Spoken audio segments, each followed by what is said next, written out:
Kwanza ni kwa niaba ya serikali toe pole nazo Mheshimiwa Rais, Mheshimiwa Makamu wa Rais pamoja na serikali kwa ujumla umetoa kwa familia, ndugu, jamaa na wananchi wa Peramiho kwa msiba huu mzito. Mheshimiwa Jenista tumefanya naye kazi kama mbunge na kama mawaziri. Ni mtu aliyekuwa na jitihada kubwa sana za kuhakikisha kazi ambayo amepewa inakuwa na matokeo. Kwa kipindi alikuwa mnadhimu mkuu wa serikali bungeni, na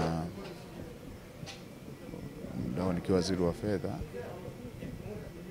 Mambo mengi yanayohusu sekta ya fedha yalikuwa yanahitaji uratibu wa mnadhimu mkuu wa serikali bungeni, Chief Whip, na yeye alifanya kazi hiyo kwa umahiri mkubwa sana. Ni mtu aliyekuwa anataka mara zote kuona anatimiza wajibu kikamilifu na kupata matokeo ya kazi anayofanya. Tumeshtushwa sana na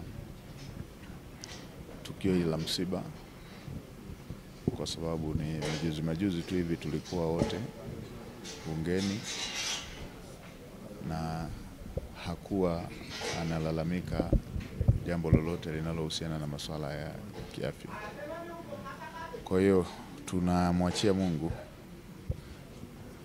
Yeye alitoa na sasa ametoa, jina lake lihimidiwe.